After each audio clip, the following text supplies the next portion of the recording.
शिखा के जन्मदिन पर कपिल उसे शादी का प्रस्ताव देने का मन बना चुका था, मगर उससे पहले ही जैसे शिखा के जन्मदिन की पार्टी में जाने का समय नजदीक आ रहा है, मेरे मन की बेचैनी बढ़ती ही जा रही है। मैं उसके घर जाने के लिए पूरी तरह से तैयार हूं, पर अपने फ्लैट से कदम निकालने की हिम्मत नहीं हो रही है। मैं करीब 2 महीने पहले शिखा से पहली बार अपने कॉलेज के दोस्त समीर के घर मिला था। उसी मौके पर मेरा समीर की पत्नी अंजलि, उसके दोस्त मनीष और उसकी प्रेमिका नेहा से भी परिचय हुआ था। शिखा के सुंदर चेहरे से मेरी नजरें हट ही नहीं रही थीं। वह जब छोटी छोटी बातों पर दिल खोलकर हंसती तो सामने वाला खुद ब खुद मुस्कराने लगता था। सुजाता अपने मायके क्यों नहीं जाना चाहती थी। मैंने मौका पाकर समीर से अकेले में पूछा, क्या शिखा का कोई बॉयफ्रेंड है? नहीं, उसने मेरे चेहरे को ध्यान से पढ़ते हुए जवाब दिया। गुड, उसका जवाब सुन मेरा मन खुशी से उछल पड़ा। तू उससे मेरी दोस्ती करा दे यार। कपिल, मैं उसके साथ तेरी दोस्ती नहीं सिर्फ परिचय करा सकता था, और वह मैंने करा दिया। मुझे शिखा से पहली नजर में ही प्यार हो गया है। मेरे मुंह से ये शब्द सुनकर वह हंसा। तू ज्यादा बदला नहीं है। कॉलेज में भी आए दिन तुझे पहली नजर में प्यार कराने वाला कीड़ा काटता रहता था। ये भी पढ़े बेवफा, सरिता ने दीपक से शादी के लिए इनकार क्यों किया था? पुरानी बातें भूल जा मेरे दोस्त, अब मैं अपना घर बसाना चाहता हूँ। मुझे लगता है कि शिखा ही मेरे सपनों की राजकुमारी है। मैंने उसे विश्वास दिलाने की कोशिश करी कि मैं प्यार के इस ताजा मामले में एकदम सीरियस हूँ। पहली मुलाकात में ही शिखा ने मेरे दिलो दिमाग पर जबरदस्त जादू कर दिया था। उसे अपना बनाने की चाह ने मेरी रातों की नींद और दिन का चैन छीन लिया। उस मुलाकात के तीसरे दिन शाम को ही मैं शिखा से उसके ऑफिस के बाहर मिला। वह मुझे देखकर खुश हुई। फिर हम कॉफी पीने के लिए एक रेस्तरां में जा बैठे। हमारे बीच उस शाम ढेर सारी बातें हुईं। हंसी खुशी से बातें करते हुए कब घंटा भर बीत गया, हम दोनों को ही पता नहीं चला। बाद में उसे उसके घर तक कार से छोड़ने गया। मैं खुद उसके मम्मी पापा से मिलना चाहता था, क्योंकि मेरे लिए उन दोनों का दिल जीतना जरूरी था। शिखा अपने माता पिता के साथ 3 कमरों के फ्लैट में रह रही थी। उसकी मम्मी के कमर दर्द और पापा के बागबानी के शौक के बारे में मैंने पूरी दिलचस्पी के साथ ढेर सारी बातें करके दोनों के दिल में अपनी जगह बना ली। मेरे अच्छे व्यवहार का जादू उन दोनों के सिर चढ़कर बोला और फिर उन्होंने मुझे रात का खाना खिलाकर ही विदा किया। शहर के जिन नामी हड्डियों के डॉक्टर से 2 दिन बाद मैंने शिखा की मम्मी का इलाज शुरू कराया। उनकी दवा से उन्हें बहुत फायदा हुआ। अगले संडे की शाम को मुझसे बागबानी पर एक पुस्तक की भेंट पाकर शिखा के पिता ने मुझे बड़े अपनेपन के साथ छाती से लगाया तो मुझे अपनी मंजिल मिल जाने का विश्वास हो चला। मेरे आग्रह पर शिखा कुछ दिनों के बाद मेरे साथ बाहर घूमने चली आई। मैं उसका दिल जीतने का वह मौका नहीं चुका। जब मैंने अचानक उसे गुलाब के फूलों का गुलदस्ता भेंट किया तो वह खुशी से फूली नहीं समाई। धीरे धीरे हमारे बीच मिलना जुलना बढ़ता गया। उसे अपने साथ खूब खुश देखकर मेरा दिल कहता कि वह मुझसे शादी करने को जल्दी राजी हो जाएगी। तुम्हारे जैसा सुंदर, सुशील, स्मार्ट व कमाऊ लड़का अभी तक बिना गर्लफ्रेंड के कैसे है? कुछ दिनों बाद मेरे साथ एक दिन पार्क में घूमते हुए शिखा ने अचानक यह सवाल पूछा तो मैं मन ही मन बहुत बेचैन हो उठा। मैंने अपने मन की उथल पुथल को काबू में रख सहज आवाज में जवाब दिया, शिखा, मेरी जान पहचान तो बहुत सारी लड़कियों से है, पर कभी कभी मुझे भी यह सोचकर बहुत हैरानी होती है कि मेरी जिंदगी में आज तक मेरे सपनों की राजकुमारी क्यों नहीं आई। सपनों की राजकुमारी या राजकुमार कम ही मिलते हैं कपिल। मुझे क्या मेरे सपनों की राजकुमारी मिलेगी? मैंने प्यार से उसकी आंखों में झांकते हुए पूछा। मुझे क्या पता, कह उसका शर्मा जाना मेरे मन को गुदगुदा गया। मैं अगले दिन ऑफिस बहुत खुश मूड में पहुंचा। मेरी सहयोगी ऋतु मेरे चैम्बर में आई और बोली, शनिवार और इतवार को कहाँ गायब रहे कपिल?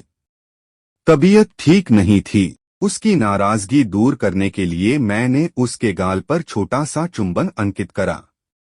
इस शनिवार को मेरे साथ होगे या मैं कोई और प्रोग्राम बना लूं? पक्का तुम्हारे साथ रहूंगा। उसके गाल पर शरारती अंदाज में चिकोटी काट कर मैं काम में लग गया। शिखा से मैंने पिछले दिन झूठ बोला था। अब तक बहुत सारी लड़कियां मेरी प्रेमिकाएं रह चुकी थीं, पर शिखा उन सब से बहुत बेहतर थी। अच्छी पत्नी बनने के सारे गुण उसमें मौजूद हैं। मैंने मन ही मन उसके साथ शादी करने का पक्का फैसला कर लिया। शनिवार की रात मैंने ऋतु के साथ डिनर किया और फिर रात उसकी बाहों में उसके फ्लैट में गुजारी।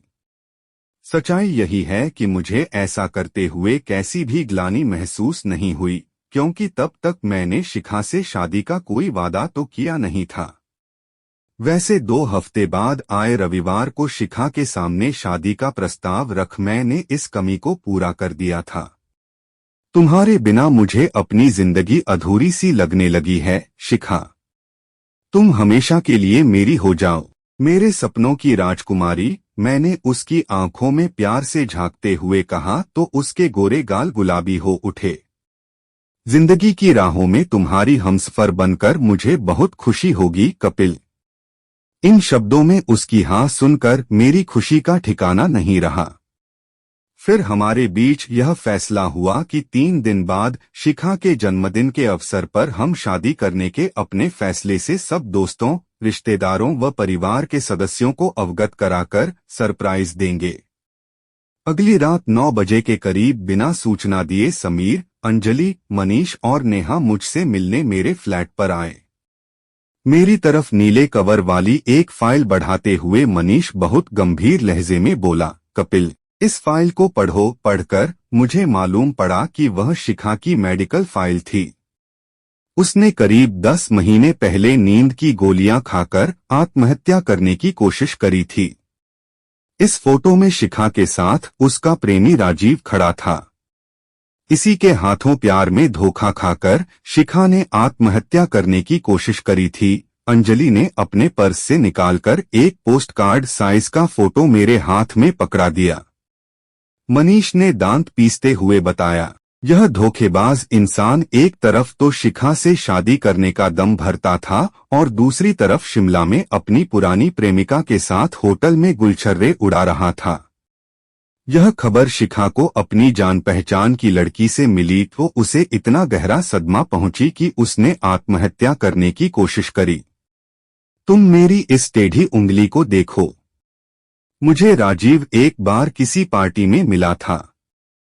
मैंने गुस्से से पागल होकर उसके ऊपर इतने घूंसे बरसाए कि मेरी इस उंगली में फ्रैक्चर हो गया। नेहा ने रोक लिया, नहीं तो मैं उसे उस दिन जान से ही मार देता। समीर ने गुस्से से लाल हो रहे मनीष को शांत करने के बाद मुझसे कहा, शिखा के अंदर वैसा दूसरा सदमा सहने की ताकत नहीं है कपिल। अगर तुम्हें लगता है कि तुम उसके प्रति जिंदगी भर वफादार नहीं रह पाओगे तो कल उसके जन्मदिन की पार्टी में मत आना। उसे दुख तो बहुत होगा पर हम उसे संभाल लेंगे। अंजलि ने मुझसे भावुक लहजे में प्रार्थना करी, फैसला सोच समझकर करना कपिल। अगर शिखा के हित के खिलाफ जाने वाला कोई रिश्ता आज भी तुम्हारी जिंदगी में बना हुआ है तो उसे आज रात जड़ से नष्ट कर देना। हमेशा उसके प्रति वफादार रहने का प्रण कर ही कल की पार्टी में आना प्लीज। इसके बाद सभी बारी बारी से मुझे गले लगाकर चले गए। मैं रात भर ठीक से नहीं सो सका। अगले दिन ऑफिस भी नहीं जा सका। सारा दिन गहन सोच विचार करने के बावजूद किसी फैसले पर पहुंचना संभव नहीं हुआ। मैं शिखा से शादी करना चाहता हूं पर अपने मन की कमजोरी का भी मुझे एहसास है। किसी एक स्त्री का होकर रहना मेरी फितरत में नहीं है। मुझे फैसला सोच समझ कर ही करना था, क्योंकि मैंने अब तक जिन लड़कियों के साथ प्यार का खेल खेला था उन सब के ऐसे खतरनाक शुभचिंतक दोस्त नहीं थे। फिर धीरे धीरे जबरदस्त टेंशन का शिकार बने मेरे मन में यह बात जड़ें जमाने लगी कि मैं न शिखा के लायक हूँ और न ही उसके शुभचिंतकों की दोस्ती या दुश्मनी के। ऐसा सोचकर मैंने शिखा की जिंदगी से निकलने का कठिन और दिल दुखाने वाला फैसला आखिरकार कर ही लिया। मैं जूते खोलकर वापस पलंग पर लेट गया। मेरे बहुत रोकने के बावजूद आंखों में बार बार आंसू भर आते थे। 8 बजे के करीब मेरे मोबाइल फोन की घंटी बजने लगी तो मैंने फोन को स्विच्ड ऑफ कर दिया। फिर 9 बजे के करीब बाहर से किसी ने घंटी बजाई तो मैं चौंक कर उठ बैठा। दरवाजा खोला तो सामने शिखा को देख मेरा दिल बैठ गया। मुझे विश नहीं करोगे? उसने सहज भाव से मेरे हाथ अपने हाथों में ले लिए। हैप्पी बर्थडे, मैंने जबरदस्ती मुस्कुराते हुए उसे शुभकामनाएं दी।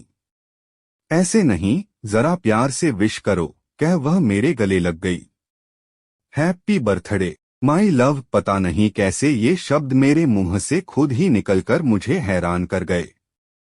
मुझे मेरे दोस्तों ने कल रात तुमसे हुई मुलाकात के बारे में सब बता दिया है कपिल, वह सहज भाव से मुस्कुरा रही थी। मैं तुम्हारे लायक नहीं हूँ शिखा। बाद में तुम्हारा दिल तोड़ूं उससे अच्छा यह होगा कि हम अभी अलग। उसने मेरे मुंह पर हाथ रखकर मुझे खामोश कर कहा, अब मैं पहले जितनी कमजोर और भावुक नहीं रही हूँ। मुझे भी पहली नजर में तुमसे प्यार हो गया था और अब इतनी आसानी से तुम्हें नहीं खोऊंगी। तुम्हें मेरा प्यार जरूर बदल डालेगा। मुझे डर है कि मैं तुम्हारे इस विश्वास पर खरा नहीं उतर सकूंगा। मेरे इस विश्वास के कारण को समझ लोगे तो ऐसा नहीं कहोगे। आज मेरी बर्थडे पार्टी में न आकर तुमने जिस ईमानदारी का सबूत दिया है उसका मेरी नजरों में बहुत महत्व है। यही ईमानदारी तुम्हारे अंदर भावी बदलाव का बीज बनेगी। यह कदम तो मैंने तुम्हारे शुभचिंतकों की धमकी से डरकर उठाया था। मेरे होठों पर उदास सी मुस्कान उभरी। वे मुझे बहुत प्यार करते हैं पर तुम्हें धमकाने का उन्हें कोई अधिकार नहीं था। मैं सचमुच तुमसे दूर नहीं होना चाहती हूँ, कह वह मेरी छाती से अलगी। मैंने उसे बहुत मजबूती से अपनी बाहों के घेरे में कैद कर लिया। उस पल मेरे दिलो दिमाग में कोई उलझन या अनिश्चितता बाकी नहीं बची थी। उसकी आंखों में लहरा रहे प्यार के सागर को देखकर मुझे विश्वास हो चला था कि भविष्य में कोई ऋतु मुझे कभी ललचाकर शिखा के प्रति बेवफाई करने को मजबूर नहीं कर सकेगी।